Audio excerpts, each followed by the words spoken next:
দেখো একটা লোক যাচ্ছিল, তার মানি ব্যাগটা পড়ে গেছে, একটু তাড়াতাড়ি গিয়ে নুকি দাও। পেলাম আমি। মালিক তাড়াতাড়ি নুকি দাও, লোকটা এদিকেই আসছে, তাড়াতাড়ি তাড়াতাড়ি তাড়াতাড়ি দে দে দে, তাড়াতাড়ি নুকি দি।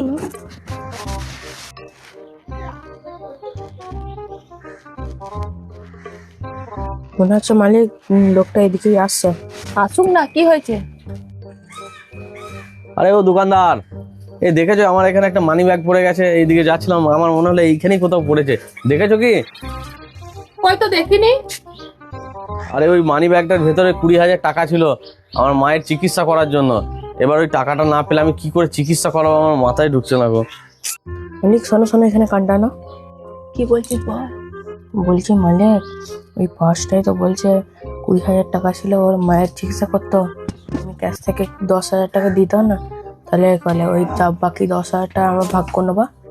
আজকেই তো তোর মাইন হয়ে গেছে, তোর মাইনের টাকা থেকে ওকে দিয়ে দিয়েছি, দিয়ে যা মানি ব্যাগের টাকা আছে দুজনে ভাগ করে নেবো। ঠিক আছে চলো দাও। এইখানেই তো পড়লো, টাকাটা না পেলে আমি কি করে মায়ের ট্রিটমেন্টটা করবো, চিকিৎসাটা করতে পারবো না আমি শেষ পর্যন্ত। ঠিক বলেছিস, দাঁড়া এই নে তুই দিয়ে দে 10,000 টাকা। এই পয়সাটা নিয়ে তোমার মায়ের চিকিৎসা করো গা, যখন পয়সা হবে তখন দিয়ে যাও। কি বলে যে তোমাদেরকে ধন্যবাদ জানাবো সে আমার ভাষা খুঁজে পাচ্ছি না গো। তোমরা খুব ভালো লোক গো, আমাকে এতটা বড় উপকার করলে কি আর বলবো। ঠিক আছে, আমি সময় মতো ঠিক হয়ে গেলে আমি ফিরিয়ে দিয়ে যাবো, পয়সা ফেরত দিয়ে যাবো। ঠিক আছে মালিক, তাড়াতাড়ি ব্যাগটা বার করো, দিয়ে দাও পয়সাটা। বার করি।